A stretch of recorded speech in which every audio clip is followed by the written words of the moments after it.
Audio কথনে সবাইকে স্বাগতম। আমরা আজকে শুরু করতে যাচ্ছি আরও একটি নতুন উপন্যাস।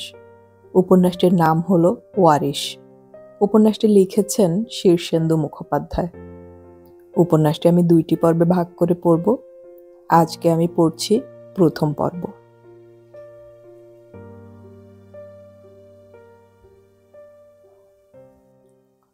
ঝক করে টর্চের ফোকাসটা মেরেই নিরাপদ বলল, আরে বাস, এ যে লহরী খেলছে। নেলো একটু পিছনে, এক হাতে গরুর দড়ি, অন্য হাতে ভরা থলি। গরুটা একটু পিছনে দাঁড়ানো। নেলো বলল, কাপড়খানা খুলে গামছাখানা পরে নেন। এ হলো ভাসি গায়ের জলা। তলায় তলায় ইছামতির সঙ্গে যোগ আছে। বর্ষার ইছামতির জল বাড়লে এই জলা একেবারে তল। ঘুরপথ নেই? তা থাকবে না কেন? পিছন বাগে 4 মাইল দিয়ে দক্ষিণের রাস্তা ধরে গেলে পাক্কা 5 ক্রোশ। তা সে রাস্তাও আপনার মনের মতো হবে না। হরে দরে কশ্যপ গোত্র। এই রাস্তায় বরং সুবিধে আছে। নিরাপদ খ্যাক করে উঠল। সুবিধে? সুবিধাটা কি দেখছো?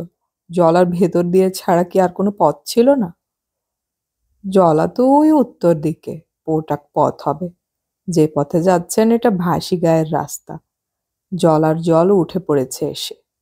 তা ভয় নেই, কোমরের বেশি জল হয় না। সুবিধের কথাটা কানে তুললেন না। ভাসিগা পেরোলেই বোনাইগা, তারপরই মহেশতলা। মহেশতলায় আমার শ্বশুর বাড়ি। বলো কি? রাত বেশি হয়নি, 7টা 7:30 হবে। পা চালিয়ে গেলে 9টা 10টায় পৌঁছে যাব। রাতটা আজ ওখানেই থাকা যাবে। শ্বশুর বাড়ি বলতে আবার তেমন কিছু ধরবেন না, মাথাটা গোজা যায়। তাই বাদলায় আর তার বেশি কি চাই? তা বটে, কিন্তু কাপড়খানা যে ছাড়বো, শুকনো জায়গা কি দেখতে পাচ্ছ? চারিদিকে তো জল আর কাদা ছাড়া কিছুই নেই। সেই জন্যই তো তখন বলেছিলাম, ধুতি পরার আগে তলায় সেটে গামছা পরে নিন। কথাটা কানে তুললেন না। তা এখন আর লজ্জাই বা কিসের? চারিদিকে জনমনীষী নেই। টর্চখানা নিভিয়ে ধুতিখানা আলগার ওপর খুলে মাথায় চাপিয়ে দিন। এ জলে কি জোক আছে? জোকের ওপর দিয়ে গেলে তো ভাগ্য ভালো, ছোটখাটো কামট কুমিরও ঢুকে পড়ে। তা সেসব কথা ভাবলে আজ রাতটা এখানেই বসে কাটাতে হবে। বিপদেই ফেললে হে। আগে আমি ফেললুম কোথায়? বিপদ তো আপনিই ঘাড়ে সেধে নিলেন। নিরাপদ আর কথা বলল না। টর্চখানা নিভিয়ে ঝোলা ব্যাগ থেকে গামছাখানা বের করে কাঁধে রাখলো।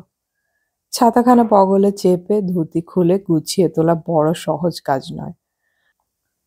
তোমার শ্বশুর বাড়িতে শুকনো কাপড় চোপড় কিছু পাওয়া যাবে তো? চলুন তো, ওখানে পৌঁছে অবস্থা বুঝে ব্যবস্থা। নিরাপদ একটা দীর্ঘশ্বাস ফেলল। আকাশে নতুন করে মেঘ জমেছে, ঝিলিক দিচ্ছে খুব, নামবে। বিকেলের দিকে জোর হয়ে গেল একচোট। দুধ পুকুরে ঘন্টা 2 একটা চালা ঘরে মাথা গুজে দাঁড়িয়ে থাকতে হয়েছে। এখন আর চালা ঘর পাওয়ারও আশা নেই। সামনে জোক, কামট, কুমির, গলা জল। বৈদ্যপুর আজ আর পৌঁছাতে পারলেই হলো। সে কি পৌঁছানো যাবে? ধুতিখানা ভিজে সপসপে, কাদাও লেগেছে মেলা, তবু শুকোলে পরা যাবে। ঝোলা ব্যাগে ধুতি, জামা, লুঙ্গি সবই আছে, সব ভিজে ঢোল। গামছাখানা পরলেন, কোনো রকমে জড়িয়ে নিয়েছি। তা হবে না, মাঝখানে একটা স্রোত আছে, কোমরটা কোষে না বাঁধলে গামছা ভেসে যাবে। গিট মারুন। তাই মারল নিরাপদ। আমি এবার আগে যাই, আপনি পিছনে আসুন। তোমার পিছনে যে গরু, গরুর আগে থাকুন, দড়িটা ধরে থাকবেন। খুব ধীরে ঠাহর করে নেলো জলে নামলো, ব্যাগটা মাথায়। এক হাতে গরুর দড়ি ধরা, তার পিছনে নিরাপদ। তার পিছনে মস্ত গরুটা। গায়ের লোকেরা শহরে গঞ্জে গেলে 7 রকম কাজ সেরে আসতে ভালোবাসে। নেলো গতকালই গরুটা কিনেছে, আজ আরো 5টা কাজে দিনমান কাটিয়েছে। রওনাই তো হলো পড়ন্ত বেলায়। জল হাঁটু পর্যন্ত উঠল। কিছুক্ষণ আর তার উপরে উঠল না। টর্চ জ্বেলে কিছু দেখার উপায়ও নেই, শুধু ঘোলা জল। তবে কুমির কামড় থাকলে দেখা যাবে। রাস্তায় বড় গর্ত টর্ত নেই তো হে? গায়ের রাস্তায় গর্ত থাকবে না তাই কি হয়? মেলাই আছে, তবে বড়সড় নয়। ডান দিকটা চেপে থাকুন। গরুটা এই জলে তেমন জুত পাচ্ছে না, হাঁসফাঁস করছে। একটু টেনেই নিতে হচ্ছে তাকে। অবলা জীব, নিজের ইচ্ছে তো কিছু করতে পারে না। কতখানি পথ ও নিলাম তো। বেশি নয়, ঘাবড়াবেন না। বর্ষাকালে আমাদের নিত্যি যাতায়াত। একটা হাওর বাতাস দিল, তারপরে চড়বড় করে বৃষ্টি। হেই রে, ছাতা খুলে লাভ নেই, তাতে আরো অসুবিধে। টর্চটা বাঁচাতে সেটা ঝোলা ব্যাগে পুরে ফেলল নিরাপদ। তাতে বাঁচবে কিনা সন্দেহ। যা জল। ঠিক যাচ্ছ তো? আজ্ঞে, রাস্তা মুখস্থ। এই সামনে জল বাড়বে, সাবধান। স্রোত আর একটু এগিয়ে। নিরাপদ নিজের মাথায় বৃষ্টির ডুগডুগি শুনতে পাচ্ছে। ঝোড়ো বাতাসের ঝাপটায় আর কথা কওয়া যাচ্ছে না। গরুটা দাঁড়িয়ে পড়তে চাইছে, টেনে হিঁচড়ে নিতে হচ্ছে তাকে। জলটা বাড়ল ধপ করে। নেলোর অভ্যাস আছে বলে সামলে গেল, কিন্তু নিরাপদ পারল না। জলের নিচে পিছল পথ, হড়াস করে পা নেমে গেল নিচে। সে চিত হয়ে পড়ল জলে। দুঢোক পেটেও গেল নাকি কে জানে বাবা। গরুটা দড়িতে টান খেয়ে লাফঝাপ মারছে। চুবুনি খেয়ে যখন নিরাপদ উঠে দাঁড়ালো, তখন তার জল কোমর ছাপিয়ে উঠেছে। পারা যাবে না, ফিরে চলো। লাভ কি? যতটা এসেছেন সামনেও ততটাই পথ। হরে দরে কশ্যপ গোত্র, এগোনোই ভালো। পিসি আর মরার সময় পেল না, এই বর্ষাকালে। কথা পরে, আগে জলটা পেরোই, গরুটা ভয় খাচ্ছে। এমন জনমনীষীহীন অন্ধকার আর এমন দুর্যোগে আর কখনো পড়েনি নিরাপদ। সে গায়ের ছেলে বটে, কিন্তু এরকম চোল জায়গা দেখেনি কখনো। তাও এখানেই শেষ নয়, এরপর স্রোতের জায়গা আছে। তার নিঃসন্তান বিধবা পিসি মারা গেছে দিন 15 আগে। গায়ের লোকেই তার দাহ করেছে। খবর পেয়ে একটা শ্রাদ্ধ শান্তি নিজেদের গায়েই করেছে নিরাপদ। কিন্তু কথা হলো পিসির সম্পত্তি। পাকা বাড়ি, 40টা নারকোল গাছ, দুধেল গাই, ধানি জমি মিলিয়ে কম হবে না। পিসেমশাইয়ের দিকের কোনো ভাগিদার এসে হাজির হওয়ার আগেই নিজের ঝান্ডাটি গিয়ে পুঁতে ফেলা দরকার। আইনের নানা প্যাঁচ আছে। কে কোথা থেকে উদয় হয়ে দাবিদার সেজে বসবে তার ঠিক কি। পিসের দিকটা একদম ঝাপসা। পিসি বিধবা হয়েছিল 17 বছর বয়সে। 17 থেকে 80 অব্দি একা একা সব সামাল দিয়েছে। বিষয় সম্পত্তির নেশাই বাঁচিয়ে রেখেছিল পিসিকে। এই এত বছর পিসেমশাইয়ের দিককার কেউ খোঁজ খবর বড় একটা করেনি। এক ভাইপো নাকি কচিত কদাচিৎ আসত। সেও অনেক আগেকার কথা। নিরাপদের তখন জন্মই হয়নি। সেই ভাইপোরও গত 30 বছর কোনো খোঁজ খবর নেই। মরে টরেই গেছে। যদি বা বেঁচে থাকে তবে সে এখন বুড়ো টুড়ো হবে। এই অজ পাড়াগাঁ থেকে মৃত্যু সংবাদ গিয়ে পৌঁছাবে কখনো, এমন কথা নেই। সুতরাং পিসির সম্পত্তি তাকেই অর্শাচ্ছে। তা পিসি যে তারও খুব আপনজন ছিল, দেখা সাক্ষাৎ হতো তা নয়। নিরাপদের বাবা যতদিন বেঁচে ছিল ততদিন একটা ক্ষীণ যাতায়াত ছিল বটে। একাধবার সেই শিশু বয়সে এসেছে ও পিসির কাছে। পিসি পেল্লায় রাগী মানুষ ছিল। নিরাপদের বাবা ছিল বয়সে পিসির বছর 2-1 ছোট। সেই সুবাদে পিসি হলো তার বাবার দিদি। কিন্তু নিরাপদের খুব মনে আছে। বাবা সামনে গেলেই পিসি হাত পা ছুঁড়ে বাবাকে খুব বকাঝকা গালমন্দ করত। বলতো, এই বিধবা হয়েই তো এক কোণে পড়ে আছি। একটা খোঁজ নিস কখনো তোরা? একটা ভালো মন্দে ডাক দিস? তাও তো তোদেরটা খেয়ে পরে বাঁচতে হচ্ছে না। আসিস কেন তাকে জানি না। কবে আমি মরবো, কবে এসে সব গাপ করবি সেই মতলব তো। সব জানি। তা পিসি কিছু মিথ্যেও বলতো না। নিরাপদের বাবা গজপতি অভাবী মানুষ ছিল। নেশা ভাঙের ঝোঁক ছিল। শুয়ে বসে তাস টাস খেলে আর গায়ে কুটকাচালি করে সময়টা কাটিয়ে দিত। টানাটানের সংসার। মাঝে মাঝে পিসির বাড়িতে হানা দিত কিছু ধার কর্য বা দাক্ষিণ্যের জন্যেই। কিন্তু পিসি কঠিন মানুষ, সহজে হাত উপর করত না। তবে গজপতির 2 মেয়ের বিয়ের সময়ে 2000 করে টাকা দিয়েছিল কর্য হিসেবে। টাকাটা বাবা শোধ করেনি। তার জন্য বিয়ে বাড়িতেই পিসি সকলের সামনে খুব ঝেড়েছিল বাবাকে। মুখ তো নয়, যেন লাউড স্পিকার। যেমন গলার জোর তেমনি কথার ঝাঁজ। প্রথম বোনটার বিয়ের কর্জটা শোধ দেয়নি, দ্বিতীয় বোনের বিয়ের বাবদ আরেক দফা ধার। পিসির দোষ কি? তারপর থেকে বাবা আর পিসির গা মুখো হতো না, সম্পর্ক আর ছিলই না বলতে গেলে। বাবা যখন মারা গেল তখন খবর পেয়ে পিসি এসে কিছু কান্নাকাটি করে যায়। শ্রাদ্ধের খরচ বাবদ কিছু দিয়েছিল মায়ের হাতে। সেও আজ বছর 5 কথা। এখন সেই পিসির জোত জমি বাড়ির দখল নিতে এই চলেছে নিরাপদ। নেলো পিসির গায়ের লোক, পিসির জমি বাগান দেখাশোনা করে এসেছে বরাবর। ধর্মভীরু ভালো লোক। সেই এসে গতকাল বলল, আরে করছেনটা কি? দখল না নিলে সব সম্পত্তি যে বাটোয়ারা হয়ে যাবে। নিরাপদও যাবে যাবে করছিল, বর্ষাকাল বলেই যা একটু বাধা। পিসির গায়ের রাস্তার খুব বদনাম, বর্ষাকালে নাকি নরক। ওদিকে নিরাপদের অবস্থাও ভালো নয়, কোনো দিকেই কিছু সুবিধে হচ্ছে না। গায়ে করারই বা আছে কি? হাতে পয়সা থাকলে একটা ব্যবসার চেষ্টা করা যেত। বিদ্যে বলতে গায়ের স্কুল থেকে মাধ্যমিকটা ঠেলে গুতিয়ে পাশ করেছিল, তারপর আর এগোয়নি। বাড়িতে বিধবা মা, 2 ভাই, কোন রকমে মাথা গোজার মতো একখানা বাড়ি ছাড়া তাদের আর বিশেষ কিছু নেই। মা ঘুঁটে বিক্রি করে, বাগানের কিছু তরি তরকারি ব্যাপারীরা নিয়ে যায় পয়সা দিয়ে। নিরাপদ টিউশনি করে, তবে তাতে আয় সামান্য। জমি থেকে বছরের ধানটা টেনে মেনে উঠে আসে। বাপের স্বভাব নিরাপদও কিছু পেয়েছে। সেও একটু তাস টাস খেলে, আড্ডা দিয়ে বেড়াতে ভালোবাসে। নেশা ভাঙো যে মাঝে মাঝে করে না তা নয়, পিসির সম্পত্তিটা মুঠোয় পেলে তার একটা হিল্লে হয়। স্রোতটা কোন দিক থেকে কোন দিকে তা বুঝে ওঠার আগেই ধাক্কাটা লাগলো। নেলো বলে উঠল, সামলে সামলে। কে কাকে সামলায়? স্রোতের এত জোর ভাবতে পারেনি নিরাপদ। তুমুল বৃষ্টির শব্দ ছাপিয়ে গাক গাক করে জলের তোড় বয়ে যাচ্ছে বাঁ থেকে ডানে। তাতেই নিরাপদা এক ঝটকায় ভেসে গেল, কম করে হলেও হাত 10। তার সঙ্গে গরুটাও।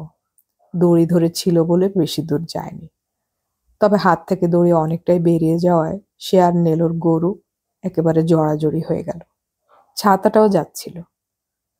নেলো পাকাপোক্ত লোক, স্রোতের মধ্যেও ঠিক খুঁটোর মতো দাঁড়িয়ে থেকে দড়ি ধরে রইল কষে। গলা তুলে বলল, ডুবো জল নয় কর্তা, ভয় পাবেন না। পা ঠেকালে জমি পাবেন, দড়ি চেপে ধরে চলে আসুন। ছাতা সামলে থলি সামলে কাজটা সহজ নয়। থলিটা পৈতের মতো আড়া করে কাঁধে নেওয়া বলে ভাসেনি। নিরাপদ আকুমাকু করে জমিতে পা রেখে জল টেলে এগোলো।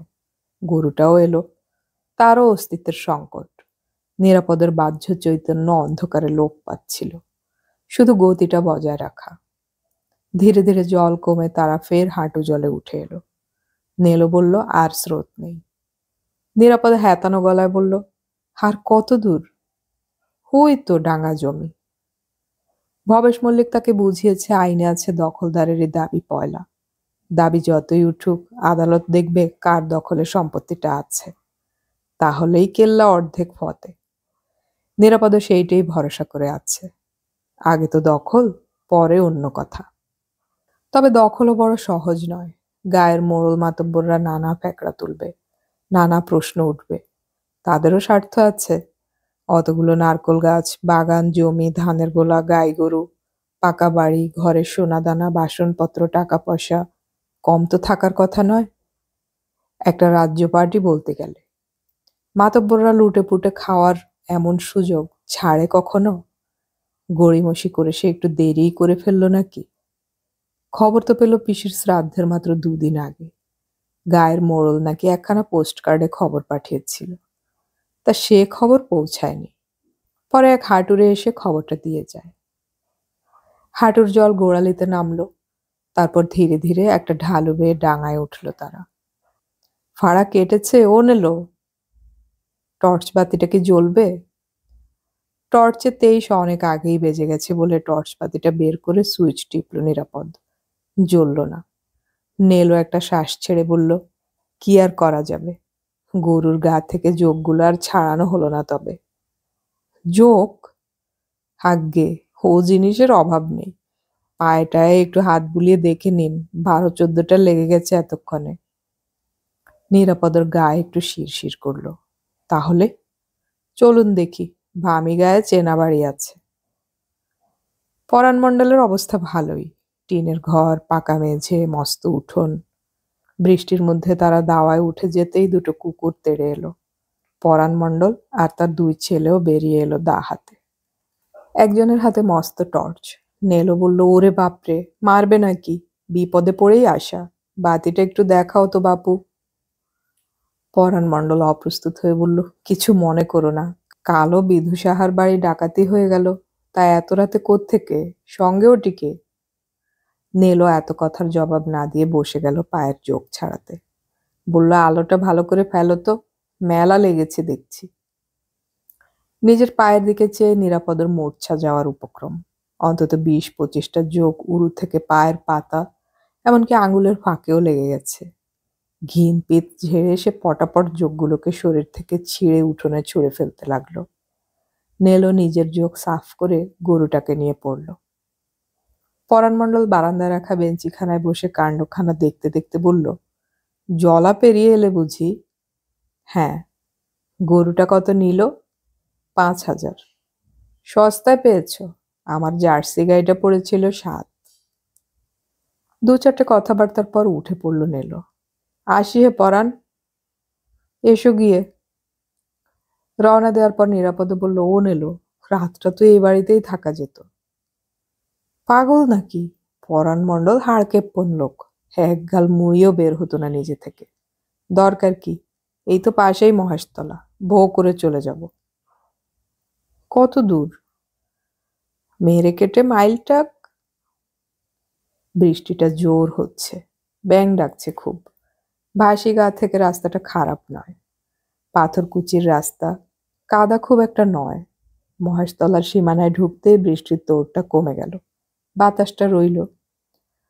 নেলোর শ্বশুরবাড়ি যা বলেছিল তাই। মোট 4খানা খোড়ো ঘর, 1খানা বড় উঠোন। নেলো হাঁকাহাঁকি করায় লোকজন মেলা বেরোলো।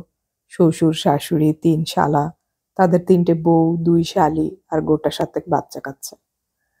নেলো বলল, আজ এখানেই দেহ রাখতে হচ্ছে ঠাকরুন, সঙ্গে অতিথি আছে। তারও আগে মা লক্ষ্মীর জাবনার ব্যবস্থা করতে হবে, পেট পড়ে আছে। হাঁকে ডাকে কাজ হতে লাগলো। লম্ফ আর লণ্ঠন হাতে এঘর ওঘর ছুটোছুটি, বৃষ্টির মধ্যেই। গরুর জাবনা জুটল, তাদের দুজনেরও ওই জাবনার মতোই জুটে গেল খানিকটা খিচুড়ি। শুকনো 1খানা কাপড়ও ছিল বরাতে। নিরাপদর মনে হলো স্বর্গসুখ বোধহয় একেই বলে। সকালবেলা বাদলা ছেড়ে সূর্যি ঠাকুর উদয় হলেন। তারাও গুটি গুটি রওনা হয়ে পড়ল। পিসির গায়ের নাম ভাঙন। সম্পন্ন গা, 500 ঘর আছে। সপ্তাহে 2 দিন হাটও বসে। 1খানা মুদিখানা আর 1খানা ভুসিমালের দোকান আছে। স্কুল আছে, আর কি চাই? নিরাপদর মনটা খুব নাচানাচি করছে তখন থেকে। এই গায়ে যদি পাকাপাকি থাকা যায়, তবে তার হিললেই হয়ে গেল। এই সকালবেলাটা জলকাদা ভেঙে পথ হাঁটতে তার বড্ড ভালোই লাগছে। সামনেই যেন মুশকিল আসান, সামনেই যেন রাজ্যপাট, হাতের নাগালেই যেন গুপ্তধন। ফোন এলো। বলুন। গায়ের মাতব্বররা কি মানবে? মানবে না কেন? ঠিক মতো বুঝিয়ে বললেই মানবে। পিসি একটা উইল টুইল করে গেলে ভালো হতো। কি যে বলেন তার ঠিক নেই। কেন বলো তো? উইল টুইলের কথা আমরা শুনেছি বটে, কখনো চোখে দেখিনি। আর বিন্দু পিসির কি মরার ইচ্ছে ছিল নাকি? মরার কথা ভাবলে তো উইলের কথা ভাববে। উনি ভাবতেন চিরটাকাল বিষয় আশয় নিয়ে জড়িয়ে মরিয়ে বেঁচে থাকতেন। মনে হচ্ছে বেশ ঝামেলায় পড়তে হবে। তা হবে একটু, আপনার পিসি আমাদের তেমন পছন্দ করতেন না। তা বটে। মাতব্বররা কিরকম চাইবে টাইবে বলে মনে হয়? ভালোই চাইবে। নতুন লোক আপনি, গায়ে ঢুকতে যাচ্ছেন, বিষয় সম্পত্তি দখল করবেন, তার দক্ষিণাও আছে। দিয়ে থুয়ে যা থাকবে তাতেও পর্বত, বুঝলেন তো? বুঝেছে নিরাপদ, আবার বুঝেও খানিকটা বুঝের বাইরে থেকে যাচ্ছে। মনটা খচখচ করছে বড়। ওয়ারিশান যদি বেরোয় তাহলে কি সে ধোপে টিকবে? পিসি মানে হলো গোত্রান্তর, পিসির ভাইপো হলো পরস্যপর। পিসিমশাইয়ের দিকের কেউ যদি এখন লাভ দিয়ে আসরে নামে তাহলেই সে কুপকাত। ভবেশ মল্লিক এ কথাটাও তাকে বলে হুঁশিয়ার করে দিয়েছে। মল্লিকের পো জানে মেলা, অনেক মামলায় সাক্ষী দিয়েছে কিনা। হরবক্ষত হাসনাবাদ যাচ্ছে আসছে, কলকাতাতেও যায়। নেলো বলল, এই হরিপুর ছাড়ালুম, সামনেই ভাঙন। ভাঙন দূর থেকেই দেখা গেল। বিখ্যাত শিব মন্দিরের মাথায় ধ্বজা উঠছে। বুকটা কাঁপছিল তার। দখলটা নিতে পারলেই আর কোনো কথা নেই। পিসির বাড়িতে আছে কে বলতো নেলো? বাঘিনীই আছে একটা, মোক্ষদা দাসী, যাকে জমেও ভয় পায়। মোক্ষদার কথা ভালো মনে নেই, তবে শুনেছে। পিসির কাছেই বলতে গেলে মানুষ, এখন বয়স হয়েছে, সেই সব সামলায়। নেলো বলল, মোক্ষদা দিদি না থাকলে এতদিনে সব লুটপাট হয়ে যেত। কিন্তু তাকে ভয় খায় না এমন বুকের পাটাওয়ালা মানুষ এ গায়ে নেই। ভাঙন গা দেখলে চোখ জুড়িয়ে যায়। শিব মন্দিরের গায়ে বাঁধানো পুকুর, তাতে টলটল করছে জল। বেশ কয়েকখানা পাকা বাড়ি আছে, তার মধ্যে দুটো দোতলাও। পথে লোকজন চলাফেরা করছে। বটগাছের তলায় বাঁধানো চাতাল। সেই চাতাল থেকে একজন হেঁকে বলল, হন এলো, গরুটা কি কিনলি নাকি? আজ্ঞে। হে যে জার্সি গরু রে, দিব্যি হয়েছে, কত নিল? ৫,০০০। আজকাল আর টাকার দামই বা কি, ২ বছরেই পয়সা উসুল হয়ে যাবে। দুধেল নাকি? না, তবে পাল খাওয়ানো আছে, সদ্য গাভীন। লটারি মেরেছিস? সঙ্গে কে রে? কুটুম। বাহ, বেশ, নতুন গাই, কুটুম, দিব্যি আছিস। নিরাপদে চাপা গলায় বলল, লোকটা কে? নেলো উদাস গলায় বলল, যদি এ গায়ে থাকেন তবেই টের পাবেন। ওটি হচ্ছেন দুর্গা বৈরাগী। লোকের পেছনে কাঠি দিতে ওর জুড়ি নেই। এই যে গরুটি দেখলেন, কালকেই এসে দুধের আগাম বন্দোবস্ত করে যাবেন। কিন্তু পয়সাটি আদায় করতে যান, দম বেরিয়ে যাবে। পিসির বাড়ি দেখে নিরাপদর যেন জন্মান্তর হলো। আহা, কি বাড়িখানাই না বানিয়েছিলেন পিসে মশাই। সামনে ২ বিঘে জমি হবে হেসে খেলে, তাতে ফলন্ত ঢেঁড়স, লঙ্কা। নেলো বলল, এসব বন্দোবস্ত করা আছে। নন্দদাস ২,০০০ টাকায় নিয়ে রেখেছে। লাঙল তার, ফসলও তার। বুঝেছি। পিছনের দিকে নারকেল গাছের চাল চিত্তির, সামনে একতলা বাড়িখানা, পেটাই ছাদ, সামনে চওড়া বারান্দা। হোক পুরনো, বাড়ি খুব মজবুত। বারান্দায় একখানা কাঠের চেয়ারে কে একজন বসেছিল। তাদের দেখে উঠে দাঁড়ালো। নেলো বলল, যান চলে ভেতরে, আপনারই বাড়িঘর। তুমি আসবে না? তার জো কি, গরু নিয়ে এসেছি, এখন বরণ টরণ হবে, তারপর মা লক্ষ্মী ফলমূল খাবেন, অনেক হ্যাপা। আমাকে দরকারই বা কি, মোক্ষদা আছে, আপনি যে আসবেন সে জানে।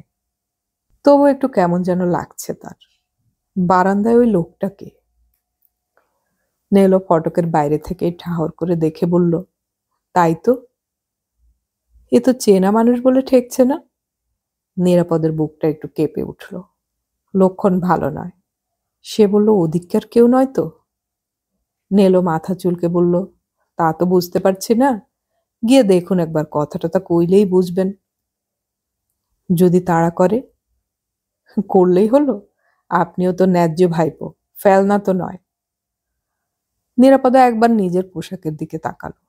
রাতের ওই ভেজা জামা কাপড় এখনো শুকোয়নি ভালো করে, কাদার বিস্তর দাগ। কাঁধে ভেজা ঝোলা ব্যাগ। চেহারাটা ভদ্রস্থ নয়। পিসির ভাইপো বলে পরিচয় দিলেও কি বিশ্বাস করবে? সাক্ষী সাবুত কই? লোকটা একটু কড়া গলায় হাঁক মারল, কে, কাকে চাই? নিরাপদা কাঁপা গলায় বলল, হন এলো, তুমি বরং একটু দাঁড়িয়েই যাও। লোকটা মনে হয় অন্য তরফই হবে। তাহলে তো হয়েই গেল। নেলো বলল, অন্য তরফ হলেই বা কি, আগে সাব্যস্ত হোক, তবেই না দাবি দেওয়া। থাবা মারলেই তো হলো না। যান না বুক চিতিয়ে, ভয়টা কিসের? ভয় যে কিসের তা নিরাপদ বলতে পারবে না। তার মতো মানুষের ভয়ের অভাবটাই বা কি। মেলা ভয়, মেলা অনিশ্চয়তা। নেলো একরকম ঠেলেই ফটকের মধ্যে ঢুকিয়ে দিল তাকে। বলল, ঢুকে পড়ুন, ঢুকে পড়াটাই আসল কথা। নিরাপদার আর পেছোবার উপায় নেই। দুটো পা যেন অবশ অবশ লাগে। বুকের মধ্যে ধপাস ধপাস। এত কষ্ট করে আসা সব বৃথাই গেল বুঝি। লোকটা বারান্দার সামনে এসে দাঁড়িয়ে আছে। বুকটা বেশ চিতনই, গায়ে ফর্সা গেঞ্জি, পরনে ময়ূরকণ্ঠী লুঙ্গি, মাথায় টাক। সবচেয়ে বড় কথা, চেহারাটা ভদ্রগোছের। কাকে চাই? ফের সেই কড়া গলা। নিরাপদ গলা খাকারি দিয়ে বলল, স্যান্ডালের বিল থেকে আসছি। সেটা কোথায়? ওই দিকে, বলে ডান ধারটার গোটা পৃথিবীর দিকে হাত তুলে দেখালো নিরাপদ। ও, তা কি কাজ? আগে এই এলাম একটু, ইনি আমার পিসি হতেন কি না? লোকটা চোখ পাকিয়ে তাকিয়ে থেকে বলল, পিসি বললেই হলো। সত্যি কথাই বলছি, 5 জনে জানে। মতলবটা কি? মতলব না তা কিছু নেই, এলাম আর কি। শ্রাদ্ধ ট্রাদ্ধ করেছে কি না? শ্রাদ্ধ? লোকটা খাপ্পা হয়ে বলল, কিসের শ্রাদ্ধ? শ্রাদ্ধ করার তুমি কে হে? সেটা তো আমরা করব। সে আমরা করেছিও। এক গোত্র নও, এক পরিবার নও, শ্রাদ্ধ করলেই হলো। নিরাপদ প্রমাদ গুনল। বাস্তবিক পিসির শ্রাদ্ধ বোধ হয় তার করার কথাও নয়। সে মিনমিন করে বলল, করে যখন ফেলেছি তখন আর কি? না হয় সেটা ধরবেন না। ধরবো না সে তো ঠিকই। তোমার শ্রাদ্ধের জল কাকিমা পায়ও না, তা বলে শ্রাদ্ধ দেখিয়ে কিছু সুবিধে পাবে তা ভেবো না। কাকিমা? তাহলে আর কথা কি? এ হলো ওই তরফ। শুধু ও তরফই নয়, দখলও আগে সে নিয়ে ফেলেছে। নিরাপদ কাহিল মুখে দাঁড়িয়ে পড়ল। চারদিক থেকে বাড়িঘর, বাগান, নারকোল গাছ, ঢেঁড়স ক্ষেত সব অদৃশ্য হয়ে যাচ্ছে। বড্ড বোকা লাগছে নিজেকে। ঘন ঘন বার কয়েক গলা খাকারি দিয়ে বলল, আমার নিজের পিসি। নিজের পিসি তো কি হয়েছে? আগে কিছু হয়নি, কোলে পিঠে করে মানুষ করেছিলেন তো তাই। লোকটা ফ্যাচ করে হেসে বলল, বটে? তাই পিসি মরতে না মরতেই এসে গন্ধে গন্ধে হাজির হয়েছে? বলি মতলবটা কি? হ্যাঁ, কি উদ্দেশ্যে আসা? নিরাপদ চারিদিকে টালুমালু করে চেয়ে বলল, হেই এমনি। লোকটা হঠাৎ গলাটা একটু নামিয়ে বলল, আমি বলি বাপু, কেটে পড়ো। এসব আমরা দখল পেয়ে গেছি। এখন সব দেখাশোনা আমরাই করব। এটা এখন আমাদের বাড়ি, বুঝলে? নিরাপদ ঘাড় হেলিয়ে বলল, বুঝেছি। তাই এই বেলাটা? সহসে লোকটা বলল, না না, ওসব হবে না, অন্য জায়গায় দেখো। আমার পরিবার টরিবার সব আজ সকালেই এসে পড়ছে। মেলা লোক বাপু, ঘর দুয়ার সাফসুতরো করা, গোছানো, মেলা কাজ আমাদের। আজ অতিথি সেবা পেরে উঠব না। আজ এসো গিয়ে। অগতির গতি নীলও আছে। তার বাড়ি গিয়ে পড়লে ফেলবে না। সকালে তার শ্বশুর বাড়িতে মুড়ি খেয়েছিল বাতাসা দিয়ে, তা তল হয়ে গেছে। এখন তার পেটে বাঘের খিদে। নেলোর বাড়িতে 4টি জুটলে খেয়ে দিয়ে ফেরত যাত্রায় রওনা হয়ে পড়া যাবে। কাহিল শুকনো মুখে ফিরে যাচ্ছিল, এমন সময় বেটে খাটো কালো চেহারার এক মহিলা ফটক ঠেলে ঢুকলো এসে। তাকে দেখে বলল, কে গো বাচ্চা তুমি? কি মতলব? নিরাপদ বেজার মুখে বলল, কে আর হব, উটকো লোক বলেই ধরে নিন। এরকম কুকুর তারা জীবনে খায়নি। মেয়ে ছেলেটার হাতে গোটা 2 ঠোঙ্গায় বোধহয় মুদির দোকানের জিনিস। একটু নরম গলায় বলল, আসছো কোত্থেকে? স্যান্ডেলের বিল নাকি? নেলো বলেছিল বটে মাসিমার ভাইপো আসবে। একটা দীর্ঘশ্বাস ফেলে নিরাপদ বলল, আমি? তা ধুলো পায়ে চলে যেতে হচ্ছে। উনি মোটে ঢুকতেই দিলেন না। আপনি কি মোক্ষদা দিদি? ঢুকতে দেয়নি? বলে মোক্ষদা চোখ পাকিয়ে বলল, ঢুকতে দেয়নি কেন? মৌরুষি পাট্টা নাকি? তা উনিই জানেন। রোশো বাছা, তোমাকে চিনি, এতটুকুন দেখেছি। ওরাও যে, তুমিও সে। কে কাকে ঢুকতে না দিয়ে পারে? হ্যাঁ? নিরাপদ দাঁড়ালো।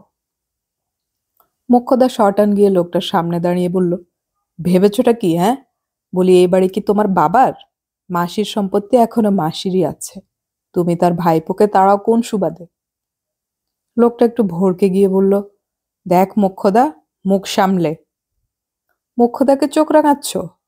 আমার একটা ডাকে শতেক লোক জড়ো হবে জানো। এ বাড়িঘর কার তার বিচার এখনো হয়নি। তুমি মাসির ভাসুরপো আছো তো থাকো, আমি তো বারণ করিনি। আবার ছেলেটাও মাসির ভাইপো, ও থাকবে। তুমি তাড়ানোর কে? তুই আইন জানিস?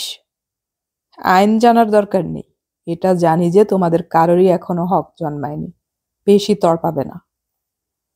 নিরাপদের কানে মোক্ষদার কথাগুলো যেন মধু ঝরাচ্ছিল। লোকটা দু একবার হুঙ্কার ছাড়ার চেষ্টা করে সুবিধে করতে পারল না। অবশেষে বলল, জায়গা কোথা? আমার বাড়ির সব আসছে। মোক্ষদা বলল, তার আমি কি জানি? জায়গা না হলে হাট খোলায় নিয়ে তোলোগে। এ ছেলে ওই পুবের ঘরে থাকবে, ব্যবস্থা আমি করেই রেখেছি। কাজটা ঠিক হচ্ছে না। এ আবার দাবি তুলবার মতলবে আসেনি তো? এলে এসেছে, গায়ের 5 জনে বসে সব ঠিক করবে। তোমার অত সর্দারের দরকার কি? এসো তো ছেলে, ঘরে এসো। নিরাপদা মাথাটা নিচু করে এই বাড়িতে ঢুকে পড়ল। এ ঢুকে পড়াটা 2 দিন আগে হলে সুবিধে হতো। পুবের ঘরের বাহারখানা বসে বসে দেখছিল নিরাপদ। পাকা বাড়ির রকমই আলাদা, একেবারে নিরেট জিনিস। একবার বানিয়ে ফেললে আর লয় ক্ষয় নেই। পুবের ঘর বলে আলো হাওয়া আছে। 2খানা জানালা পূবে আর দক্ষিণে। ঘরে 1খানা চৌকি, তাতে পাতলা তোশকের বিছানাও পাতা। আর কিছু নেই অবশ্য। চৌকির তলায় গোটা আষ্টে কুমড়ো, আর মুখ বাঁধা বস্তায় বোধহয় নারকেলই হবে। সব দেখে নিয়েছে নিরাপদ। সে কুয়ার জলে স্নান করেছে, ধুতি জামা ধুয়ে দিয়েছে, এখন আধ ভেজা লুঙ্গি পরে বসে আছে। মোক্ষদা একবার জিজ্ঞেস করেছিল সে চা খায় কিনা। খায় জেনে চলে গেছে, আর আসেনি। 1 পেয়ালা চা আর মুড়ি টুড়ি জুটে গেলে পেটের তড়াসটা কমতো। পুবের ঘর মানে বাড়ির সামনের দিকে বাঁ-হাতি ঘর, সামনেই বাগানখানা, ডান ধারে বারান্দা। বারান্দার লোকটা এখন আর নেই, একটু আগে ভিতর বাগে কোথায় যেন চলে গেল। লোকটাকে ভয় খাচ্ছে নিরাপদ। ও তরফের দাবি বেশি, দখল আগে নিয়েই ক্ষান্ত থাকেনি, পরিবারও এসে যাচ্ছে। লোকটা কেমন তা বুঝতে পারছে না সে, তবে তার যে আশা নেই এটা বেশ বুঝে গেছে। লোকটা খেঁকি ধরনের, কখন তেড়ে আসবে কে জানে। একটু ঢুলুনি এসেছিল, মোক্ষদা এসে ডাকলো, হো নিরাপদ দাদা, ঘুমোলে নাকি? না, এই একটু। নেলো সব বলে গেছে এসে। আহা, খুব ঝঞ্ঝাট গেছে তো পথে। এই নাও চা, মুড়িতে তেল মাখানো আছে, সঙ্গে এই শশা। মাসির নিজের হাতে লাগানো গাছের শশা খাও। নিরাপদের ইচ্ছে হলো মোক্ষদার পায়ের ধুলো নেয়। সেটা পারল না বটে, কিন্তু এমন বিগলিত ভাব করলো যে এমন জামাই আদর তাকে কেউ কখনো করেনি। মোক্ষদা শক্তপোক্ত মেয়ে ছেলে, চোখ মুখ পুরুষালী ধাঁচের। বলল, উনি তো পরশু এসে জুটলেন। এসেই হাঁক ডাক হুকুম, যেন 7 পুরুষের জমিদারিতে এসেছেন। জন্মে দেখিনি বলছে ভাসুরব। আশায় আশা নিরাপদ বলে উঠল, 2 নম্বরই নাকি? কে কত নম্বরই তা কি আমার জানার কথা? তবে বাপের নাম সাধন দাস ঠিকঠাকই বলছে। সাধনবাবু আসতেনও আগে, মাসির কাছে নামও শুনেছি, কিন্তু এতকাল সম্পর্ক নেই। মরার পর কোন পাখির মুখে খবর পেয়ে উনি উড়ে এলেন কে জানে বাবা। গরু মরলে শকুন যেমন টের পায়, তেমনি ব্যাপার। লোক মোটেই ভালো নয়। মুড়ি আর শশা বড় চমৎকার লাগছিল নিরাপদের। শিশুর মতো বিস্ময়ে বললে, বটে? এসে অবধি আমার হাড় মাস জ্বালিয়ে খাচ্ছে। সেটা কেমন? এটা সেটা রাঁধতে বলে, খুব নোলা। তার ওপর জিনিসপত্র ঘাটাঘাটি করার স্বভাব আছে। ঘর দোর আলমারি বাক্স সব খোলার জন্য চাপাচাপি। আমি সাফ বলে দিয়েছি, ওসব হবে না। আমি জিম্মাদার। আমার হাতে যতক্ষণ ক্ষমতা আছে, যতক্ষণ না মালিকানা সাব্যস্ত হয়, ততক্ষণ কোনো জিনিস হাত দিতে পারবে না। তাতেই বাবুর কি রাগ, তা থোড়াই ওর রাগকে আমি পরোয়া করি। ঝগড়া করতে চেষ্টা করেছিল, দিয়েছি 5 কথা শুনিয়ে। উনি আমাকে ঝি খাটাতে চেয়েছিলেন। প্রথম প্রথম 5 ফরমাস খেটেও দিচ্ছিলাম, কাল থেকে বন্ধ করে দিয়েছি। খাও এখন নিজে রেঁধে। নিরাপদ চায়ে একটা চুমুক মেরে বলল, একটা কথা দিদি, পিসির তো তুমি মেয়ের মতো ছিলে, মেয়েরও বেশি। তা পিসি তোমার বন্দোবস্ত কি করে গেল? মোক্ষদার মুখখানা একটু কেমন ধারা হয়ে গেল। পুরুষালী মুখখানায় যেন একটা কান্নার মেঘ ঘনিয়ে উঠল, কিন্তু কাঁদল না মোক্ষদা। কাঁদার মতো মানুষ নয়। একটু যেন অন্যরকম গলায় বলল, বন্দোবস্ত আর কিসের, যে বিষয় সম্পত্তি পাবে তার দয়া। কেন যেন কষ্ট হচ্ছিল নিরাপদর। মোক্ষদা যে পিসির জন্য জান বেটে দিত এটা সে জানে। মাথা নেড়ে বলল, এটা পিসির উচিত কাজ হয়নি। হে যা লোক, তোমাকে দেখবে বলে তো মনে হয় না। মোক্ষদা একটা শ্বাস ফেলে বলল, না দেখুক, গতরে খাটতে পারি, অভাব কিসের? গদাই দাসের পা চাটবো নাকি? এই লোকটার নাম কি গদাই? হ্যাঁ গো, গদাধর দাস। নামের বাহার আছে খুব। কাল দুপুরে ঠেসে বোয়াল মাছ খেয়ে আজ পেট নেবেছে, ঘন ঘন পায়খানায় দৌড়াচ্ছে। আমি সাফ বলে দিয়েছি, ওয়ারিশ ঠিক হয়ে গেলেই আমি বিদায় হব। নিরাপদ কিছুক্ষণ ভাবলো, তারপর বলল, একটা কথা বলবো দিদি। বলো। পিসির যা আছে সবই তো তোমার হাতে এখন। তা যা তোমার ন্যায্য পাওনা তা নগদ নিয়ে নাও না কেন? বলো কি?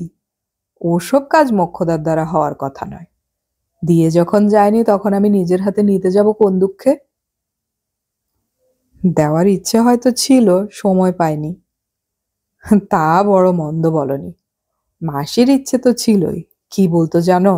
শুনলে হাসবে। বলতো আমি মরলে সব তুই পাবি। বলতো।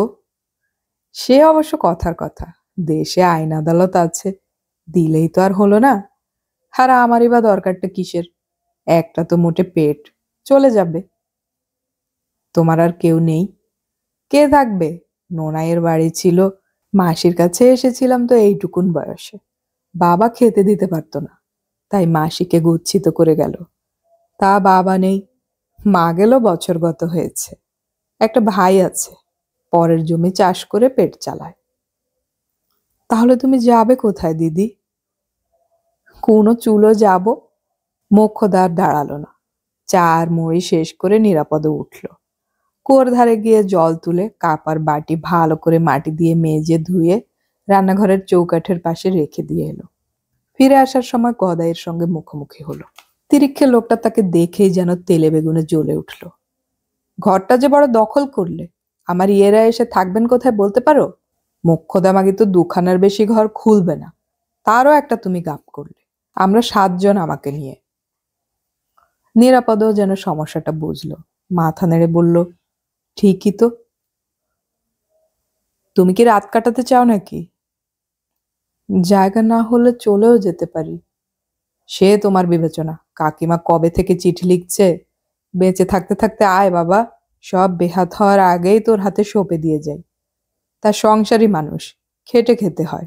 হুট বলেই তো আসা যায় না। যাবো যাচ্ছি করে করে এই আশা। তাই এসে তো খুব শিক্ষা হলো। এটা আছে তো ওটা নেই, ঘরে ঘরে তালা, আর ওই মাগির যেন আতে আগুন লেগেছে। এত ঝঞ্ঝাট জানলে কে আসতো বাবা? আটপুরে আমার কিসের অভাব? দোতলা বাড়ি, জমি জিরে, গাই গরু, ফলাও সংসার। কাকিমার স্মৃতি জড়িয়ে আছে বলে আশা। তার শেষ ইচ্ছে, নইলে 10 ভূতে লুটে পুটে খাবে। আটপুরে বুঝি বাড়ি আপনার? 3 পুরুষের বাস, পরগনার সবাই এক ডাকে চেনে। আপনি ভাববেন না, রাতে আমি বরং বারান্দাতেই কিছু একটা পেতে শুতে পারবো ক্ষণ। বাঁধানো জায়গা, অসুবিধে হবে না। লোকটা যেন এ কথায় খুশি হলো না, অথচ হওয়ার কথা। কেমন একটা মন মরা মুখ করে বলল, কষ্ট করবে কেন ভায়া? বাড়ির ছেলে বাড়িতে ফিরে গেলেই হয়। দূরে নাকি? আজ্ঞে না, তেমন দূরে নয়। তবে বর্ষাকালে গ্রামাঞ্চল তো জানেন, সব যেন দূরে দূরে সরে যায়। আমাদের আটপুর তেমন নয়। পাকা রাস্তা, জল কাদার অত্যাচার নেই। এই অখদ্দে জায়গায় আমাদের কি পোষায়? এইসব বেচে বুচেই দিতে হবে বোধহয়। দাম অবশ্য উঠবে না, কমও হবে না। এটাই এই অঞ্চলের বর্ধিষ্ণু গা। তা বটে। দেখি, তাহলে তুমি কি করছো? কাল সকালেই বিদায় হব। তার আর কি করা, বারান্দা কিছু খারাপ জায়গা নয়, বেশ থাকতে পারবে। লোকটার সঙ্গে আর কথা হলো না। রান্নার জোগাড় দেখিয়ে যাই বলে লোকটা ভিতর বাড়ির দিকে গেল। পাকা দালানে মোট 4খানা ঘর, 2টো বারান্দা, উঠোনের ওপাশে রান্নাঘর, আরো পিছনে স্যানিটারি পায়খানা, বাঁধানো কুয়োতলা, সব বেশ তকতকে। পিসির সূচিবায়ু ছিল। বাঁধারের 2খানা ঘর বন্ধ, চাবি মোক্ষদার আঁচলে। একখানা ঘরে মোক্ষদা রাতে শোয়, বাইরের লোককে চৌকাঠ ডিঙোতে দেয় না। নগদে আর সোনাদানায় পিসির যা ছিল সব ওই 2টো ঘরে লোহার আলমারিতে। নিরাপদ ঘুরে ঘুরে একটু দেখলো, লোকটা মরে গেছে। এ বাড়িঘর তার নয়, গদাই দাসের। এটা জানার পর মনটা খারাপ হলেও হালকা লাগছে। তার যখন নয় তখন আর ভেবে কি হবে। বেলা বিশেষ হয়নি, এখনো 11টা হবে। সে গাখানা ঘুরে দেখতে বেরোলো। বেরিয়ে একটা বিপদ।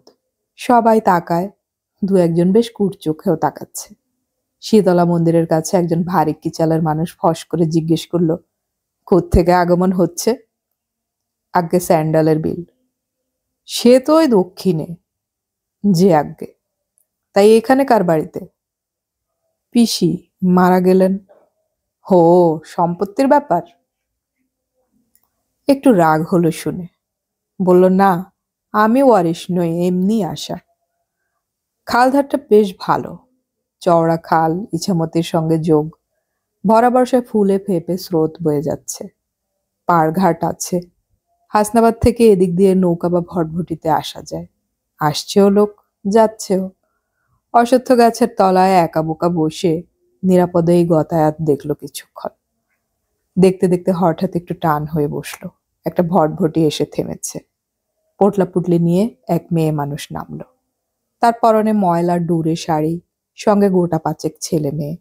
খুব কলকল করে কথা কইছে তারা। ঘাটে উঠে একটা বছর দশকের ছেলে জিজ্ঞেস করলো, হো মা, এবার কোন দিকে যাব? দাঁড়া, জিজ্ঞেস করতে হবে। ও ছেলে, বিন্দুবাসিনী দাসীর বাড়ি কোন দিকে জানো? তাকেই জিজ্ঞেস করছে। হেই কি তবে গদাইয়ের পরিবার? তাই হবে মনে হচ্ছে। নিরাপদ বলল, গদাধর বাবু কেউ হন আপনার? আমরা তারই বাড়ির লোক, এসব তার ছেলেপুলে। সোজা চলে যান, বটতলা থেকে বাঁ দিকে মোড় নেবেন, ডান হাতি পাকা বাড়ি, সবাই চেনে। 5 জন ছেলে মেয়ে, বড়টার বোধহয় 16-17 বছর বয়স হবে, ছোটটার মেরে কেটে 3 কি 4। তারা আগু হয়ে যাওয়ার পরে নিরাপদে উঠল। বেলা হয়েছে, তবে শটান এলো না। একটু ঘুরে ফিরে সময়টা খানিক কাটালো। বটতলার কাছে নেলো ধরল। কি কাণ্ড বলুন তো! কি হলো? গদাই বলে লোকটা যে গুষ্টি শুদ্ধ এনে ফেললো। তাই দেখছি। আপনার তাহলে আশা নেই? নিরাপদে হেসে বলল, না গো, আইনের মেলা প্যাঁচ। তাহলে কি ফিরেই যাবেন? তাই ভাবছি, কাল সকালে ভটভটি ধরে হাসনাবাদ হয়ে যাব। নেলো মাথা টাথা চুলকে বলল, মোক্ষদা দিদি তো রেগে একেবারে কাঁইবিচি হয়ে আছে। গদাই নাকি তাকে বড়ই খাটায়। আমি বলি কি, একবার সুধীর বাবুর সঙ্গে দেখা করে যান। তিনি কে? পলাশডাঙ্গা স্কুলের মাস্টার, পাকা মাথা। সবাই বিপদে পড়লে তার পরামর্শ নেয়। আমার আবার কিসের বিপদ? বিপদ নয়, আপনি বড্ড ছেলে মানুষ। নিরাপদে একটা শ্বাস ফেলে বলে, বুঝলেন এলো, আমার তেমন দুঃখ হচ্ছে না, বরং হালকাই লাগছে। তবে সম্পত্তি যদি পেতাম, তবে মোক্ষদা দিদির জন্য পাকা বরাদ্দ করে দিতাম। মানুষটা কিছুই পেল না। সে কথাও খাঁটি, তবে ও নিয়ে ভাববেন না। দিদির কাজ বাঁধা। লক্ষণ মণ্ডলের আড়তে তার কাজ ঠিক হয়ে আছে, তবে সে পলাশডাঙ্গায়। কাজের কথা বলছো? চিরকাল কাজ করেই খেতে পারে নাকি মানুষ? বয়স হচ্ছে না? ও নিয়ে ভাববেন না। বিন্দু পিসির চেয়ে খারাপ রাখবে না লক্ষণ মণ্ডল। তার বিরাট অবস্থা। সুধীরবাবুরও পাকা বাড়ি, তবে ছাদ নয়, টিনের চাল। যেতেই সুধীরবাবু বেরিয়ে এলেন। ফর্সা চেহারা, লম্বা আর রোগা, বয়স 60-এর গোড়ায়। নেলো বলল, ইনি বিন্দু পিসির ভাইপো। সুধীরবাবু চোখ দুখানা বিচক্ষণ। একবার মেপে নিয়েই বললেন, তা বাবা, কাজটা শক্ত হবে। নিরাপদ বলল, কিসের কাজ? এই সত্ত্ব স্বামিত্ব দখল করা, সাকসেশন বের করাও শক্ত কাজ। দরখাস্ত করে বসে থাকলেই হবে না, ছোটাছুটি টাকা খাওয়ানো। ততদিনে সে এসবার দরকার নেই, আমার দাবি উঠছে না। তবে কার দাবি? নেলো বলল, পিসির ভাসুরপো এসেছে, গদাধর দাস। তাই নাকি? তবে মুশকিল আছে। নেলো বলল, ইনি খয়রাতি করে দিতে চাইছেন, সম্পত্তি নেবেন না। না না, হতাশ হওয়ার কিছু নেই, ভাসুরপোরও হ্যাপা আছে, ব্যাপার সহজ নয়। এসব কথা আর ভালো লাগছে না নিরাপদর। ভ্যাজরং ভ্যাজরং করে লাভটা কি হচ্ছে? সে বলল, উনিই নিন, ঝগড়া ঝঞ্ঝাট আমার পোষাবে না। সুধীরবাবু আর নেলোতে একটু তাকাতাকি হলো। সুধীরবাবু বললেন, তার লোভ টোভ না থাকা ভালো, তবে কিনা হুট করে কিছু ঠিক করতে নেই। একটু রয়ে শয়ে ভেবেচিন্তে সিদ্ধান্ত নিতে হয়। এখন চেপে বসে থাকো কদিন। আমি যে কালই ফিরে যাব। পাগল নাকি? এসে যখন পড়েছো খেলটা দেখেই যাও। উনি যে থাকতে দিচ্ছেন না, ঘরেরও টানাটানি। ওর 5 ছেলে মেয়ে আর বউও এই এসে পড়লো। থাকবো কোথায়? আজ রাতটা বারান্দায় কাটিয়ে কোনো মতে কাল সকালেই ভটভটি ধরছি। এহে, তুমি যে একেবারে আহাম্মক দেখছি। অত বৈরাগী হয়ে সংসারে থাকা চলে না হে। শক্তপোক্ত হও, নির্লোভ হওয়া ভালো। তা বলে আহাম্মক হবে কেন? ফেরার মতলব ছাড়ো। তোমাকে এখন থাকতে হচ্ছে বাপু। কেন থাকতে হচ্ছে তা আর সুধীরবাবু ভেঙে বললেন না, কিন্তু এমন ভাবে বললেন যে নিরাপদা আর গায়ে গই করলো না। বিদায় নিয়ে যখন চলে আসছে তখন নেলো সঙ্গে এলো। বলল এই গায়ে নানা প্যাচের লোক থাকে। কেউ জিলিপির প্যাচ, কেউ অমৃতির প্যাচ, কেউ ঘুড়ির প্যাচ, তো কেউ লাট্টুর প্যাচ। বুঝতে সময় লাগবে। ভামের জাল পার করিয়ে এত কষ্টে আপনাকে নিয়ে এলুম, সে কি এমনি? প্যাচ আছে। কিন্তু আমি যে ভয় খাচ্ছি। ভয়টা কিসের? লোকটা বড় তিরিক্ষি মেজাজের। উল্টে আপনিও মেজাজ দেখান না, দেখবেন সব ঠান্ডা হয়ে যাবে।